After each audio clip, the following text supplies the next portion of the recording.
So the drug discovery process is long, and it takes maybe 30 years sometime to get to a drug, and along the way there are going to be many bumps, and that's essentially that process, how we deal with those bumps and what do we learn from those. And one of the great thing about oligonucleotide in general, it's the platform aspect. So what you did before, you can learn and hopefully move forward and generate better molecule. It's a little bit different than small molecule in that respect. You don't have that same iteration or ability to iterate. So I think we all know why we're here, because our drugs work on RNA in general and all type of RNA. And we've heard that they work on through many different mechanisms. Over the years, we've improved the route of administration, so now we can target the CNS, the liver, etc. And that leads to, in particular for Ionis, to a fairly broad pipeline which target many different indications.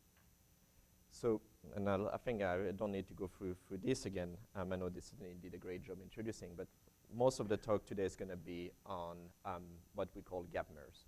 I'm not going to be talking about stirring blocking ASOs or any of those things. And even with just gap nerves, there is plenty of problem to deal with. But obviously the good news is, despite the bumps I'm going to be talking about, we can manage to develop drugs. And here we've got 4 examples of second generation ASOs. 2 of them are in final stage of approval. And they clearly can work and work very well and benefit the patient. So the question is, how do we get there, and what do we make sure that the drug we develop are well tolerated and safe to the patients?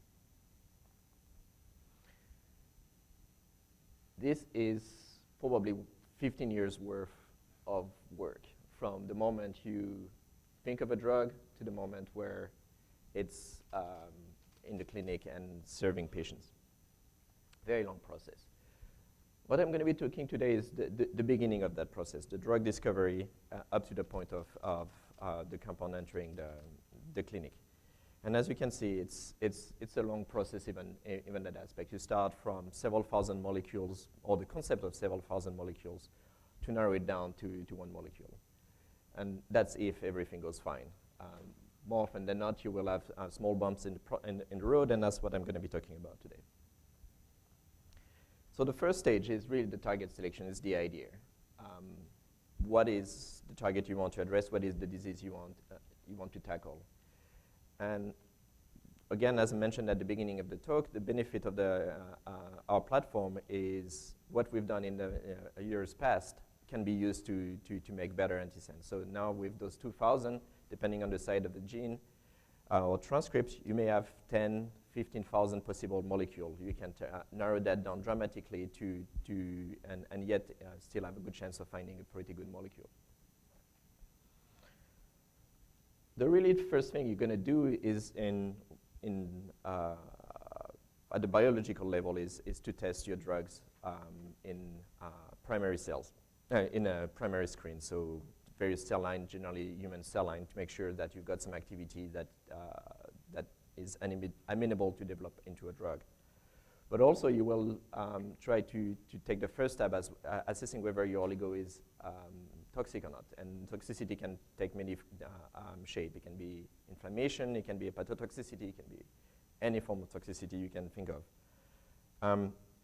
And that information, as you move to the next step, can cycle back and forth. So as you go from primary screen to animals, you're going to find some toxicity. You're going to learn, you're going to create maybe a database that's going to grow over time, try to train model, and then go back and make sure the next time around you will be having less toxicity. And that's what you see essentially on that graph.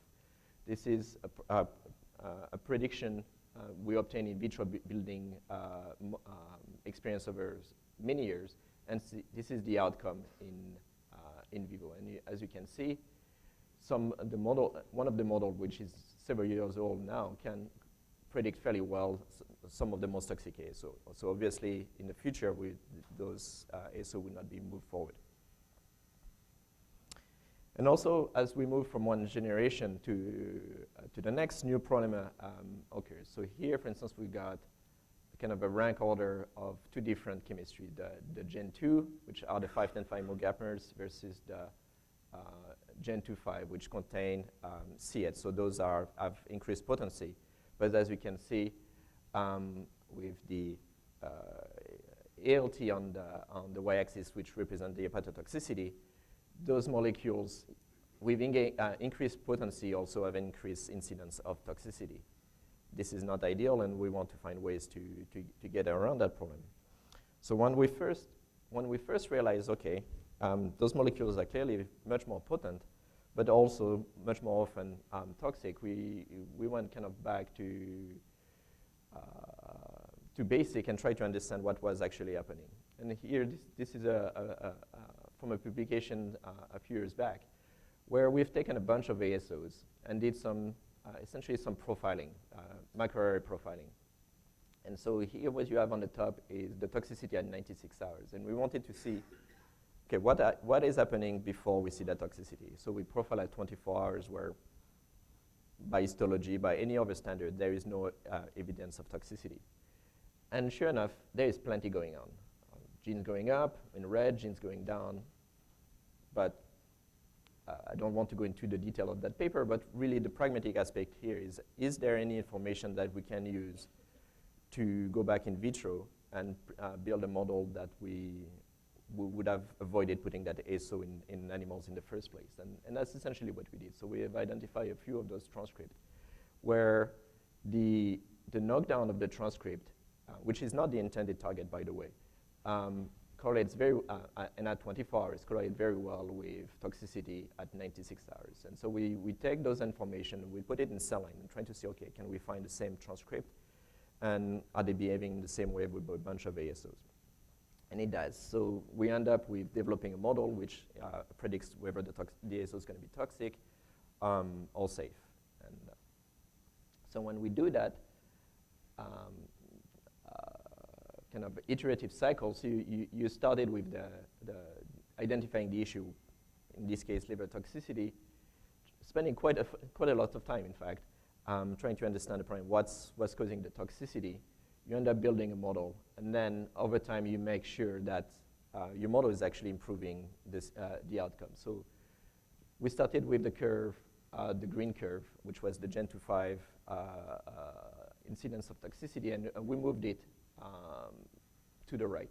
And this is a few years old, so in fact it's probably moved even further. And in contrast, if we had decided, it would be a strange decision, but only to put ASO that would be toxic, that would be the red curve. So we would really have moved it to the right. So it kind of really demonstrate that we're improving our odds of picking ASOs that are well behaved. And then we keep on moving down the cascade. And here, for instance, we have the red. They have their own problem, and I'm not going to talk about that today. And then everything moves fine. Your drug has progressed with the problem, and then you enter the clinic. And here we've got the example of 35-35-12. It's an ASO that was more than 10 years ago, maybe. And when I entered the clinic, we started to see some constitutional symptoms, increase in cytokines, increase in CRP. So clearly that ASOs had some inflammatory issues. Unfortunately, mouse and monkeys did not show any issues. It was perfectly well tolerated. There was no particular inflammation in mice, no particular inflammation in monkeys. So, okay, what's going on? And clearly we have some inflammation. So really trying to think at a fairly basic level, well, the most likely place where this inflammation could be taking place initially is in the blood. So our first attempt was at developing a blood assay. So what we did was isolate hPBMC, so peripheral blood mononuclear cells, put them in culture, treated with oligonucleotide for 24 hours, and measure cytokines. Very simple. And sure enough, our ASO 35-35-12 showed, which listed in red, shows an increase in one of the cytokine.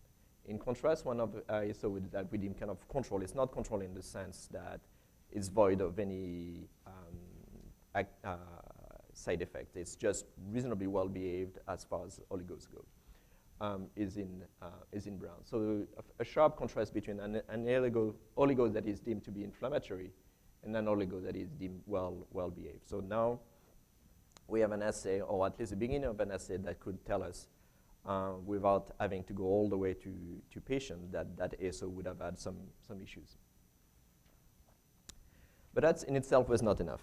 We wanted to dig a little deeper because knowing that it's causing toxicity doesn't really help us in developing an understanding on how we could do better in the future. So first, we wanted to identify in the PBMC, as you know, it's a complex mixture of cells, which was the cell type actually mediating the response.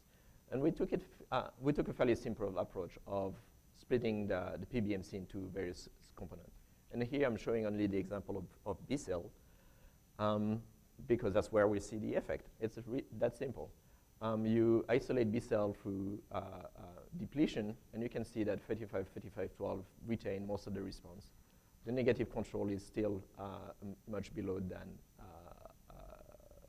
that of 35-35-12.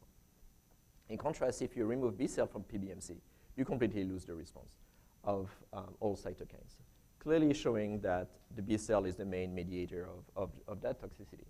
So now you've got a B cell. Well, you're still missing a big aspect, which is, okay, on the B cell, what is causing that response? And then to go with some of the comment that Paul made, one of the last slide, but we know that TLR3, TLR7, TLR9 might be a receptor that might be mediated at inflammation. But we also know that we took great care of eliminating any, what we think are canonical motif that would trigger that inflammatory response. And we've got methylated Cs. So TLR9, for instance, could not possibly be mediating that response. But it does. And here we've got an example, this time in mouse. So as we were doing those investigation in human cell, we're also trying to understand why, with some of those ASOs, not 35-35-12, but with some of those ASOs, we also experienced some fairly profound splenomegaly cytokine increase in absence of any obvious canonical motif. And here we've got an example for 421-856. As far as we can tell, really no obvious sign of a motif, perfectly reasonable sequence to move forward with, yet cause profound increase in spleen weight. And so we went back and kind of challenged the concept that TLR9 could not possibly be involved in that pathway. And in fact, years before, we even put a paper that says, well, ASOs do not, without a CpG motif, do not go through TLR9 pathways.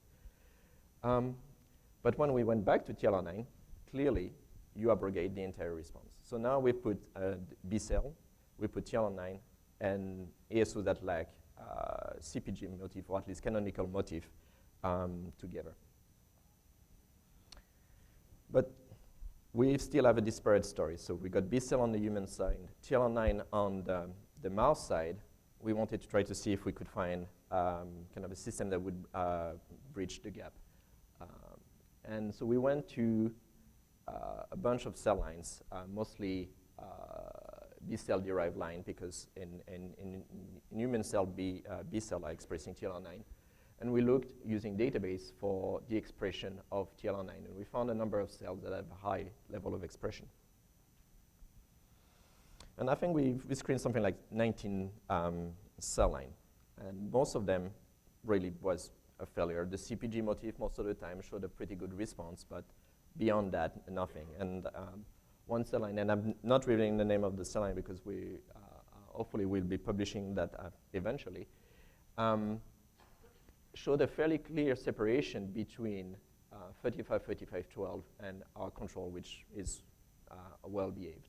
So now we've got a cell line that is of B cell origin that shows a nice separation between an ASO that will cause an inflammatory response in PBMC and in patients eventually. And so we've got the beginning of a replacement for the PBMC assay. And why would we want to replace the PBMC assay? Well, there is practical reason. Donor variability is a pain. From some donors are not particularly responsive. the assay itself, the PBMC assay itself, for CpG ASO is no problem. You can freeze your PBMC, and a week later, you're still going to have a good response. For whatever reason, with ASOs, you need fresh blood collected within a few hours, or you lose your response altogether. So it was problematic.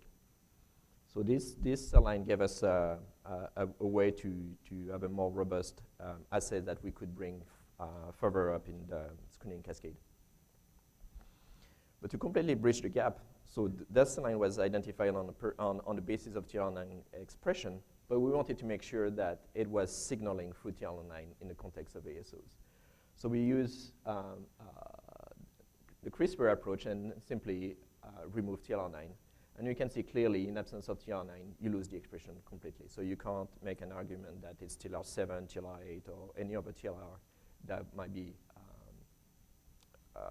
playing a role here.